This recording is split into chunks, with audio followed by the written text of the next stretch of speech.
Shalom. All praises to Yahweh Hashem Yeshua Hashem Kadesh. Double honors unto the apostles and elders of JMS, or the true leaders of Israel today, and salutations to all of the Akim who do this work in truth and sincerity, who risk their lives and their freedom to do so, as well as the scattered Israelites who come looking like the heathen but are not, by way of their forefathers, thieves, or Israelite men. The true name of the Most High is Yahweh, and his son's name is Yahushai. And the Lord's holy chosen people are the so-called Negroes, Latinos, and Native Americans, as were the ones who suffer under the curses in the book of Deuteronomy. My name is Akali, and I'm from the JMS Jamaica Kingston camp. And in the news, the year 2024 starting off with a bang, as one would say, a 7.6 earthquake, magnitude earthquake, strikes Japan, tsunami warning issued. Alright, so just right out the gate, Japan has been hit. That's from 8 minutes ago. It's currently still updating. Powerful earthquake slams Japan. Residents flee some coastal areas. Alright, so it's real and true panic that's happening. Right? After it is that they felt that very powerful earthquake. Right? Us out here in Jamaica, we felt a couple of earthquakes the year that just went by, 2023, and we experienced one of the strongest for this country, for us in this lifetime.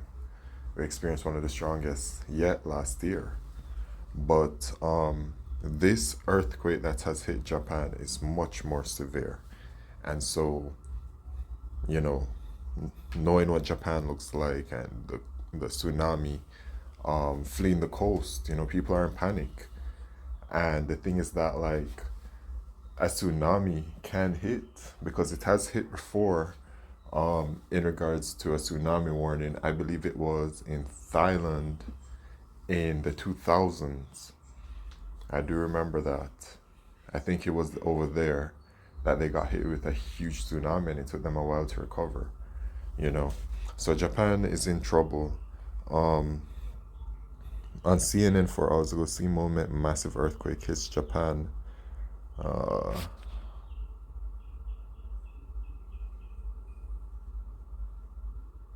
It's okay. I won't watch it. But the earthquake is a sign of the time. All of these earthquakes have been a sign of the time. Okay. And it says in the book of 2nd Esdras, chapter 9 and verse 1, it says, He answered me then and said, Measure thou the time diligently in itself, and when thou seest parts of the signs pass, which I have told thee before, then shalt thou understand that it is the very same time wherein the highest will begin to visit the world which he made. Therefore, when there shall be seen earthquakes and uproars of the people in the world, then shalt thou well understand that the Most High spake of those things from the days that were before thee, even from the beginning.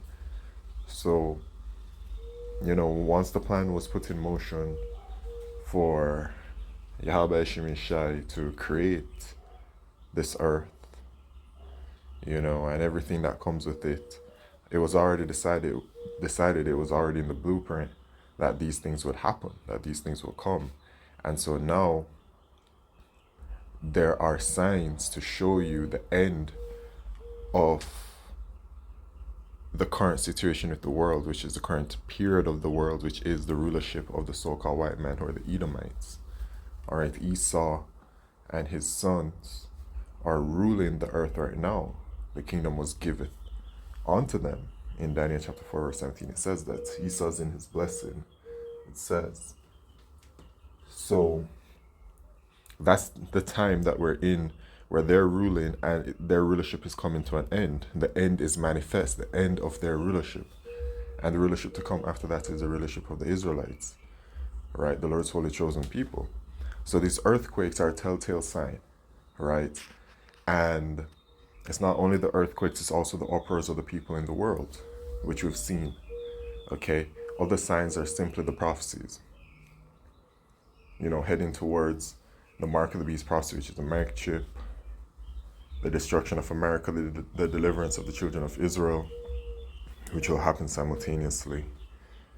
Well, the children of Israel actually will be delivered a smidge before the destruction hits. Okay, so it happens at the same time, one can say, but this is a very much a sign of things to come. And speaking on prophecy, the elder apostle Tahar named this year the hopeful year of Jacob's trouble, 2024. And Jacob's trouble is in the book of Jeremiah, chapter 30 and verse 7, right? A time like never before that we will experience as a nation. And that Jacob's trouble will come with many things within Jacob's trouble. Jacob's trouble is Bible prophecy. But with Jacob's trouble will come all of the things that the Lord said that would come. We're going to have to be dealing with the famine, the pestilences, the sword. In 2 Ezra chapter 15, it talks about there shall be a sedition among men. It talks about how there shall be people fighting one against another. 2 Ezra 15, 2 Ezra 16, you know, there's going to be martial law. There's just going to be chaos. There's going to be a lot of chaos. And the people that rule the world today, that's how they operate, right? They operate through order out of chaos. So they are going to intend for everything to become chaotic. And through that chaos, then they will bring in their order, their solution to fixing the chaos at hand. And in that chaos, we're going to be in Jacob's trouble, because Jacob's trouble actually lasts until the deliverance, right? In Daniel chapter 12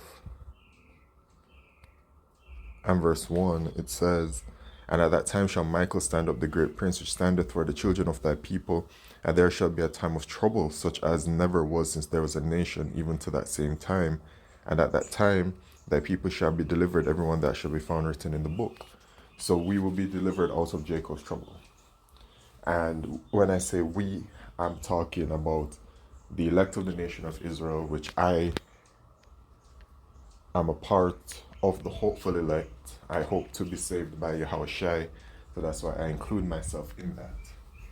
Okay? And so that Jacob's trouble, it will have all the famine, the pestilence, all of the chaos that's happening around us. And of course, the main focal point, which a lot of the chaos will be brought from it, is the mark of the beast, which is that microchip. That unless you take the microchip, you won't be able to buy or sell, you won't be able to eat food, right? And the way things are going, it can happen in all kinds of different kinds of ways. They can say, well, unless you take this microchip, you don't have access to the food because the food is short, and right now we trust only these people, or however it is that they spruce it up and deliver it to the masses.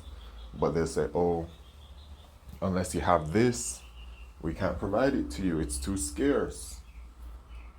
Some kind of pestilence may be out there that's rampaging around the entire world. A real and true one set by the Most High that's wiping out people, using Esau as the one to push out these things. But at the end of the day, the Most High does it, and it comes and they're like, this is the solution. This is what will help heal you. But guess what? It also does all of these other various different things as well, and you need it to survive in society. All right? They're going to push it out. They want to push it. Okay? And the thing about it is that the way that it's used, the way that it operates and everything with it, the system, I'd say a lot of the world, if not the majority of the world,